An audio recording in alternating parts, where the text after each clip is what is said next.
नमस्कार दोस्तों, आप सभी का स्वागत है कॉन्सेप्ट एकेडमी की यूट्यूब चैनल पर। और हम डिस्कस कर रहे थे आरआरबी एनटीपीसी का मॉडल पेपर फर्स्ट। ये आपका लास्ट पार्ट है, पार्ट 6, जिसमें हम डिस्कस करेंगे क्वेश्चन आपके 101 से लेके 120 तक। ठीक है ना। और ये आपका मॉडल पेपर फर्स्ट इसी के साथ कंप्लीट हो जाएगा। तो डिस्कस करते हैं पहला question. Pick the number that is different from the rest.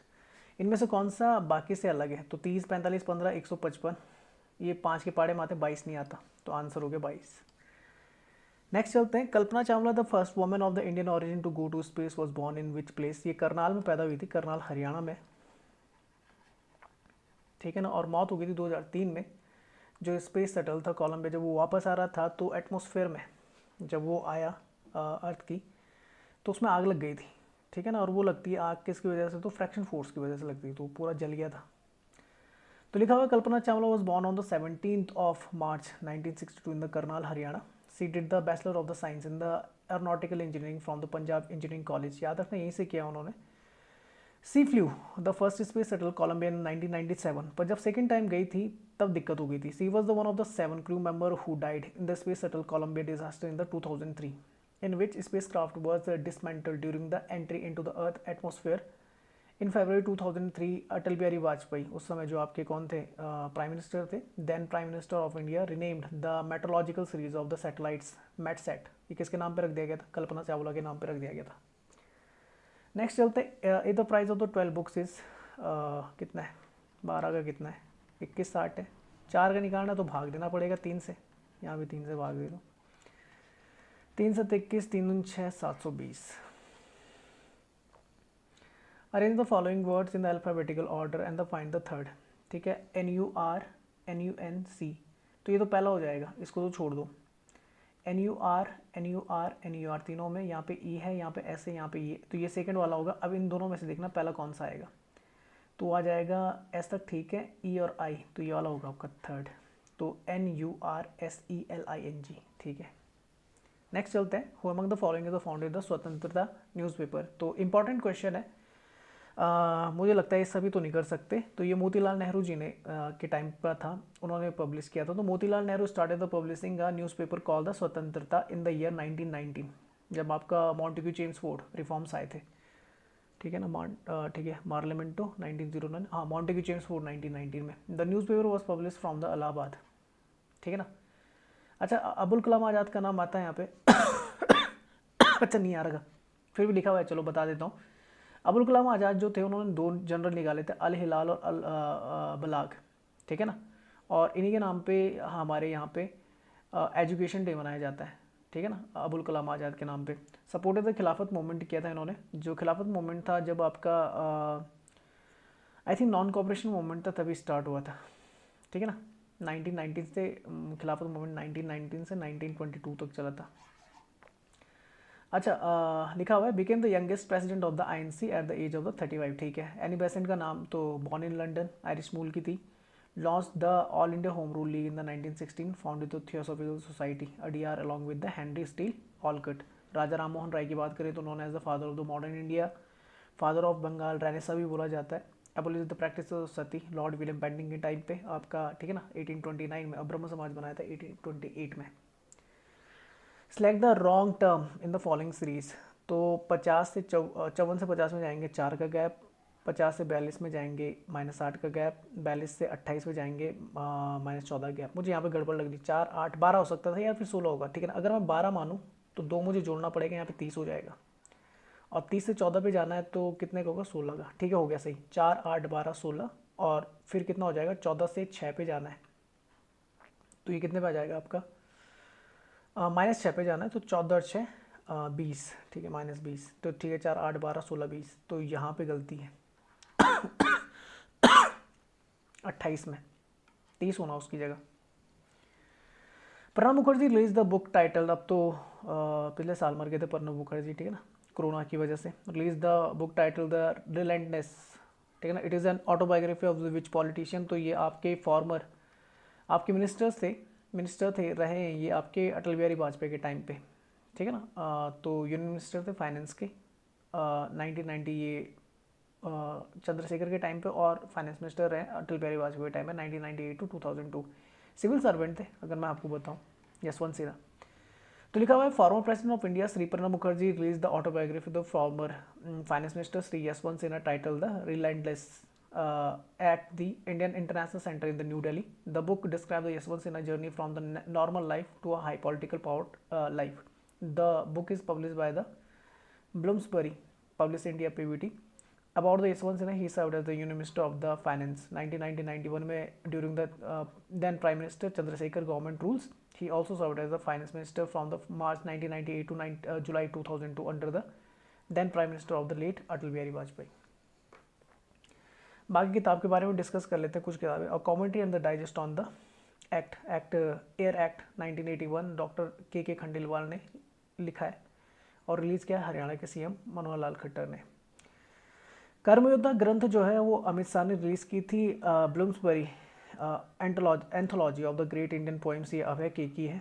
Asha and the spirit bird ये जसविंदर बिलान की है। पॉलिटिक्स ऑफ द अपॉर्चुनिज्म ये आरपीएन सिंह ने लिखी है। पॉलिटिकल एनालिस्टिक एस गुरुमूर्ति ने इसे रिलीज किया। नेक्स्ट चलते हैं। नेक्स्ट क्वेश्चन है, series is given with the one term missing, select the correct alternative from the given one that will be complete. ठीक है, तो यहाँ पे देखो 0 का होना है आपका 0 का स्क्वायर इंटू 1 0, 2 को लिखना है आपने तो ये लिखना है 1 का स्क्वायर इंटू 2, 2 पे आ जाएगा, फिर 2 का स्क्वायर इंटू 3 तो 8 3 24 नहीं 4 4 3 12, फिर 3 का स्क्वायर इंटू 4 तो ये हो जाएगा 3 3 9 9 चौको 36, तो यहाँ पे 36 आएगा आंसर। आगे भी चेक कर लेते हैं तो 4 का स्क्वायर इंटू 5 तो 4 चौको 16 16 पंजे 80 और 5 का स्क्वायर इंटू 6 तो 5 पंजे 25 25 एक 150। चलो नेक्स्ट चलते हैं।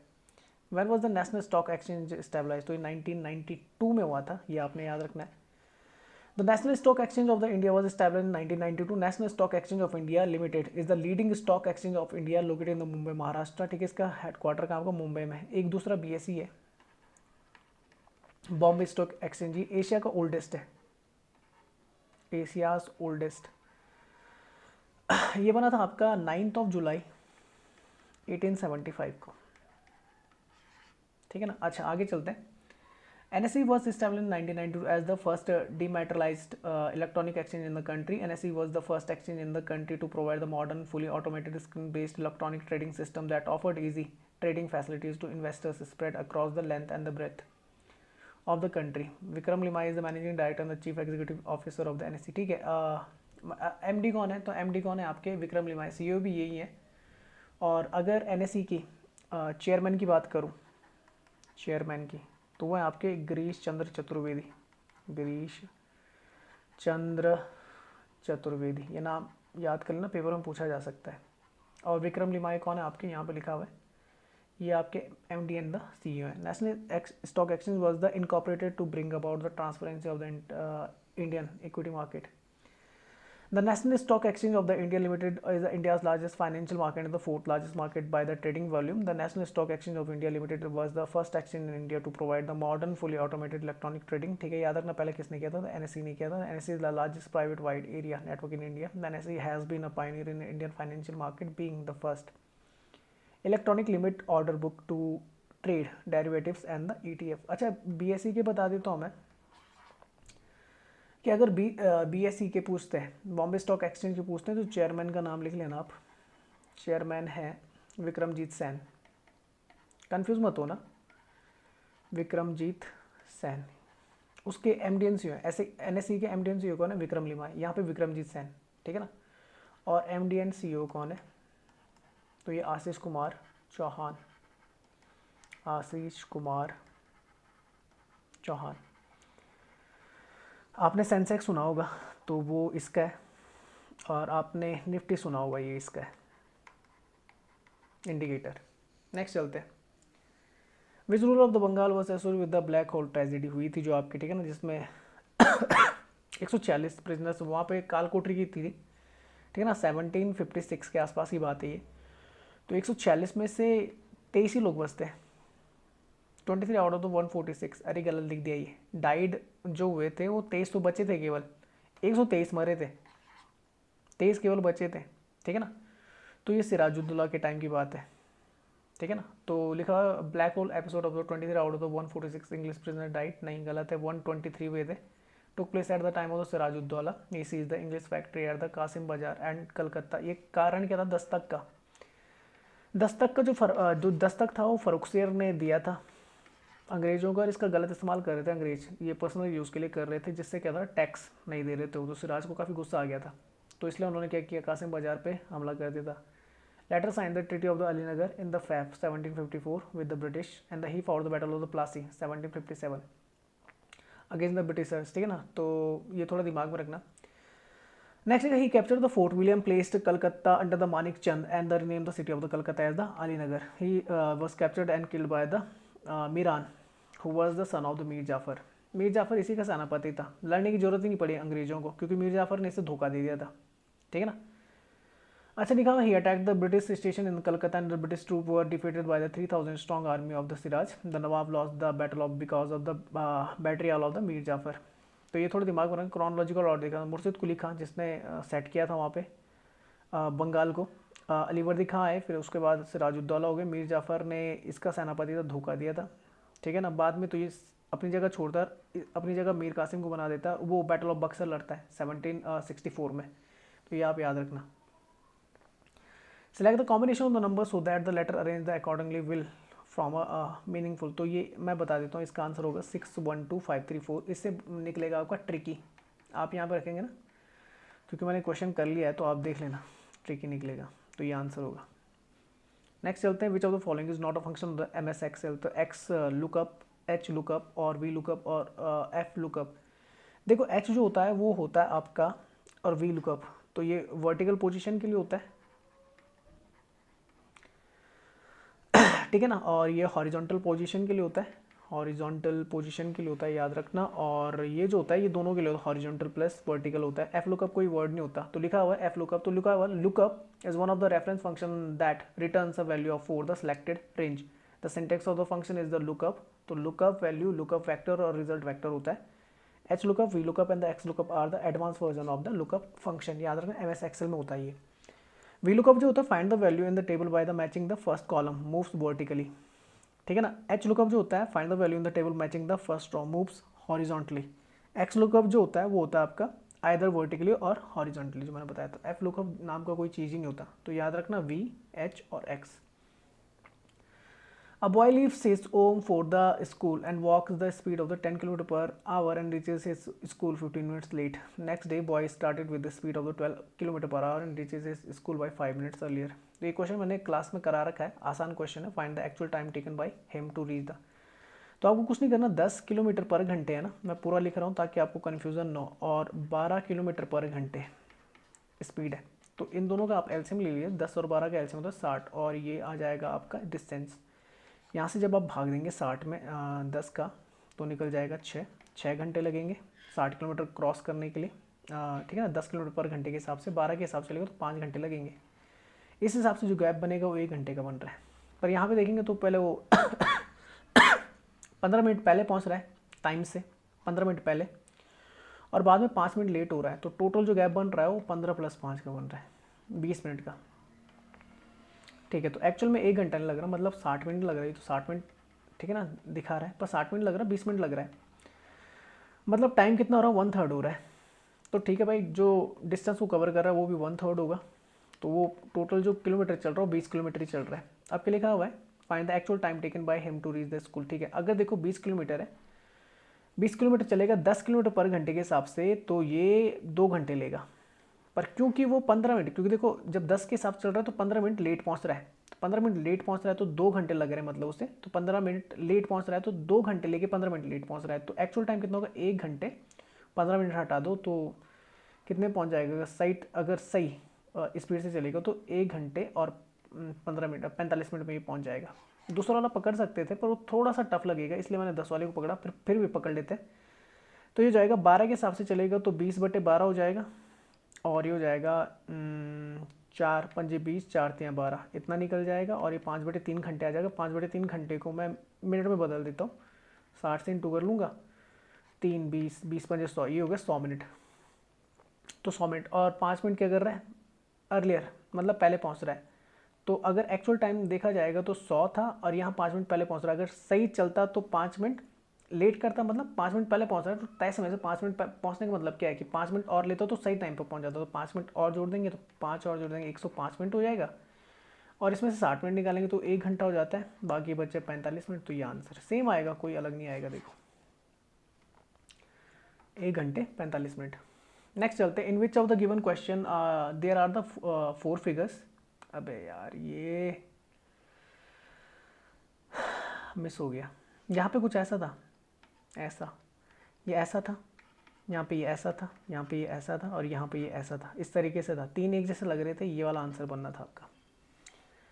Next is under which constitution amendment 10 fundamental duties of the citizen were included. पहली बात है कि फंडामेंटल ड्यूटीज हमने ले रखी यूएसएसआर से, और ये था आपका 42nd अमेंडमेंट एक्ट 1976 का, जिसके थ्रू हमने जोड़ा था आर्टिकल, नया जोड़ा था आर्टिकल 51A, और ये था आपका पार्ट था आपका 4A, क्योंकि आर्टिकल जो पार्ट 4 है वो आपका रिलेट करता है किसी डीपीएसपी से, और डीपीएसपी आता है आपका आर्टिकल 36 से जाता है 51। तो ये थोड़ा दिमाग में रखना, न्यू आर्टिकल आपका फाउंड हुआ था, और ठीक है ना।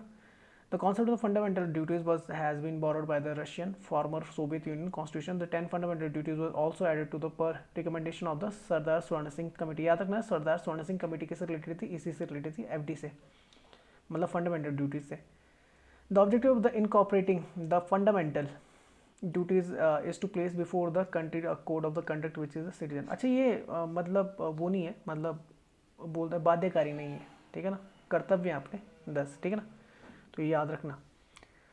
अच्छा बाकी के जो अमेंडमेंट वहाँ पे लिखे 24th अमेंडमेंट था 1971 का था, ये करता है enable parliament to dilute the fundamental rights through, dilute कर सकती है, मैंने बताया था केवल 2 को छोड़ के, आर्टिकल 20 और 21 को छोड़कर। ये ऑफेंसेस के लिए और ये आपका राइट टू लाइफ के लिए। Amendment of the constitution it also amended the article 368। आप जानते हैं ये क्या होता है, कॉन्स्टिट्यूशनल अमेंडमेंट होता है, इसको भी क्या कर सकता है, अमेंड कर सकता है। ये साउथ अफ्रीका से हमने ले रखा है, ठीक है ना, साउथ अफ्रीका से, to provide the expressly that parliament has the power to amend any provision of the constitution. The 38th amendment of the 1975 का made the declaration of the emergency, ठीक है ना, final and the conclusive in the particular in the codified and enlarged the state's power to remove the fundamental rights for its citizen during the state of emergency. Article अगर क्या बोलते हैं आपकी 3 article है, 352, 356 और 360। ये आपका बोल सकते हैं ये आपका नेशनल इमरजेंसी है, ये आपका प्रेसिडेंट रूल है जब ये स्टेट इमरजेंसी बोलते हैं, और ये आपका कैसा है, ये आपका फाइनेंशियल इमरजेंसी है, ये आज तक नहीं लगी कभी, ठीक है। नेक्स्ट चलते हैं 44th अमेंडमेंट आता है aim to undo the several change in it had that had been made to the constitution by the 42nd amendment which had been enacted by the Indira Gandhi led Indian National Congress during the. तो 42 को dilute करने के लिए 44वां लाया गया था, ये जनसंघ जो आपकी सरकार बनी थी मोरारजी देसाई की, उसने किया था। अच्छा एक और चीज़ बता दूं कि 42nd अमेंडमेंट में लोकसभा का कार्यकाल 5 से बढ़ा के 6 कर दिया गया था, 5 से बढ़ाकर 6 साल कर दिया गया था, उससे फिर रिपील्ड कर दिया गया, ठीक है ना, हटाया गया, और दोबारा से 44th अमेंडमेंट के थ्रू 6 से फिर से 5 साल कर दिया गया था। आप जानते हैं राज्यसभा का 6 साल का होता है, तो उसी बिहाफ में किया था इंदिरा गांधी ने, पर बाद में जाके इसे फिर से 5 साल कर देगा, आज वर्तमान में 5 ही साल है। अच्छा 7% PQRSTU are sitting row facing the north, ठीक है, तो किस तरफ देख रहे हैं भाई, ऊपर की तरफ देख रहे हैं, 1 2 3 4 5 6 और 7। अब क्या क्या लिखा हुआ भाई, S sits third to the right of the T, S जो है वो थर्ड राइट में, ठीक है, 1 2 3, ठीक है, ये हो गया। At least 2% sit to the left of T. अच्छा कम से कम 2 लोग लेफ्ट में बैठे हुए, ठीक है, कम से कम, तो ये पोजीशन कितनी होगी, 1 2 3 4 5 6, तो यार 3 भी हो सकते हैं, कम से कम 2 हैं तो 3 भी तो हो सकते हैं, तो ये इस तरह की कंडीशन भी बन जाएगी, तो मैं 2 बना देता हूँ ऐसे, 1 2 3 4 6 और 7, ठीक है। तो एक बार यहाँ पर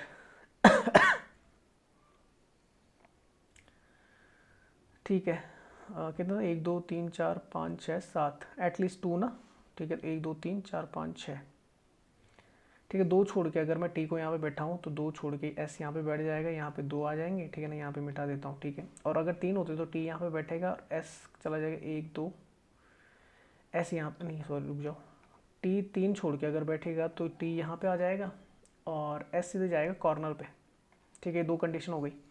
नेक्स्ट चलते हैं, R sit second to the left of Q. R जो है second to the left of Q है, second to the left of Q second, तो इस तरह की कंडीशन आ गई। चलो नेक्स्ट लिखा हुआ है R sit second to the left of Q but not adjacent to S, ठीक है, पर आर एस के बगल में नहीं बैठा हुआ, तो मतलब आर यहाँ पे नहीं आ सकता इस वाली पोजीशन में, इस वाली पोजीशन में, ठीक है, तो आर का ध्यान देना है। अच्छा नेक्स्ट क्या लिखा हुआ है, P sit to the left of U. P जो है वो यू के लेफ्ट में बैठा हुआ है, ठीक है। अब मुझे नहीं पता कहाँ वो लिखा तो है नहीं कि बिल्कुल इमीडिएट में बैठा हुआ है कि 2 छोड़ के 3 छोड़ के ऐसे लिखा नहीं, पर P sits left to the U, who sits left to the V, तो वी इस तरीके से इस तरह बैठे हुए कहीं पे भी बैठ सकते हैं, ठीक है। R is not the third और first from the left hand, left hand ये वाला है आपका, तो आर पहला नहीं हो सकता और तीसरा नहीं हो सकता, ठीक है, आर पहला और तीसरा नहीं हो सकता, ठीक है। तो आर को मैं यहाँ पे बैठा सकता हूँ, या तो आर यहाँ पे बैठ जाए।